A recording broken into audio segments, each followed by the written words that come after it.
Good morning once again, and welcome to my YouTube channel, Pearson and Excel International Maths by Mr. Kamotho.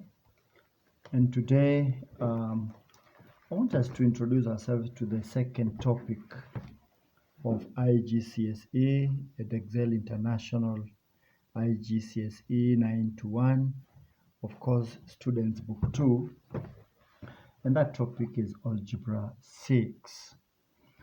And Algebra 6 is simply talking about relationship of variables.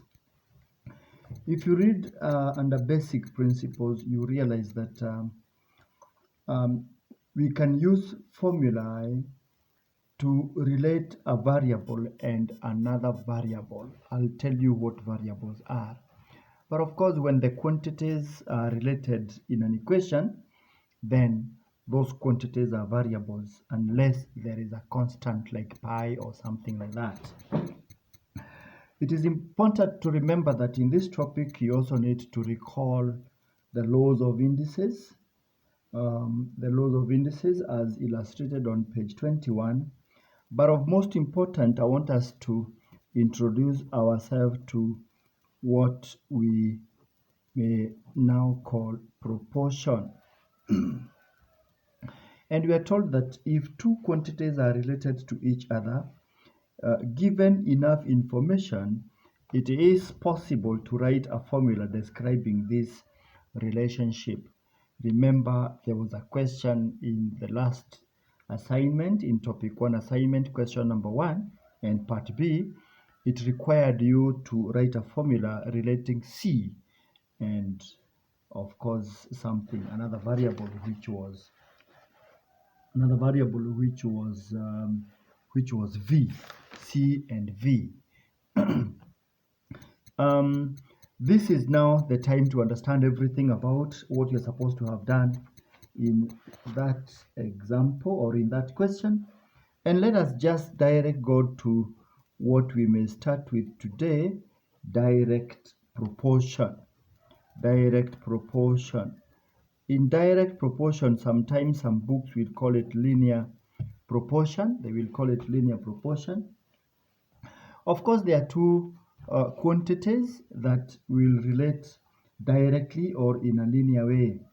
For example, when water is poured into an empty cubical fish tank, each liter that is poured increases the depth by a fixed amount. We are told that if you continue to add water in a cubical fish tank, the depth of the water will increase.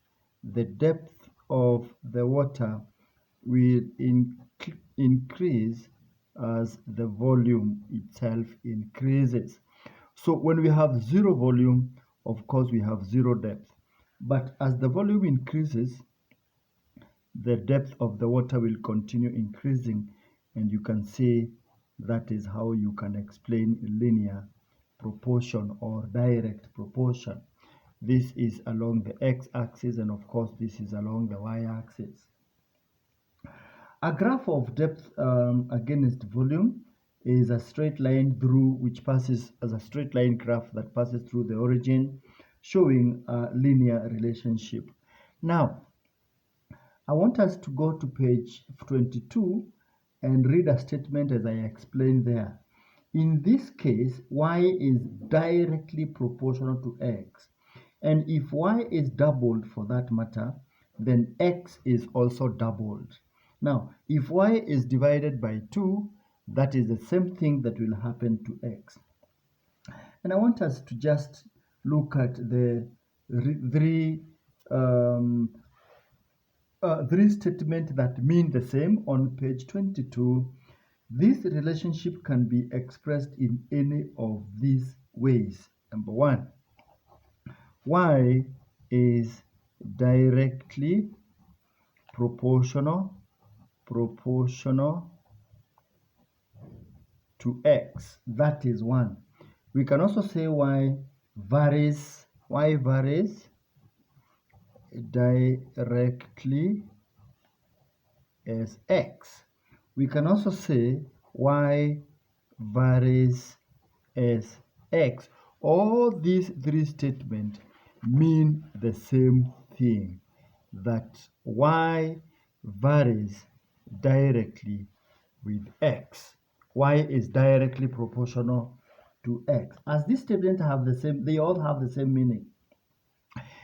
Now, in symbols, and I want us to just be keen on this one, in symbols, direct proportion relationship can be written as y is directly proportional to x.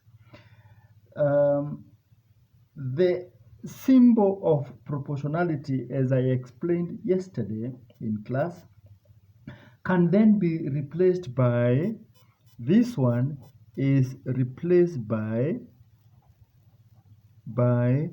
equals constant, and I'll explain what this is.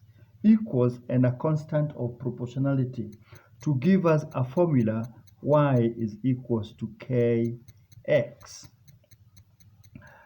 where k is a constant of proportionality. So this one is a constant of proportionality, a constant of proportionality.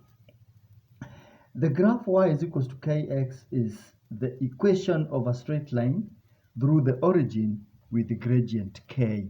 The graph of y is equals to kx is a straight line through the origin, and the gradient of that particular graph is k. Remember, we can recall when we talked about y is equals to mx plus c, where m is the gradient, and c is the y-intercept, which we sometimes call the constant. Now you realize that in this particular graph, the gradient is k because it's the coefficient of x, but now the fact that you don't have c, or c is 0, it means that the y-intercept is 0, or the graph passes the origin. That is just like it, and we are going to look at the first example in the next video. So again, we are looking at direct proportion, which is linear. I've explained is a straight line graph passing through the origin. Take care of what language some books or some questions might use. Y is directly proportional to x, meaning the same as y varies directly as x, meaning the same as y varies as x. And this symbol of proportionality is replaced by equals k, where k is a constant of proportionality, to simply form an equation.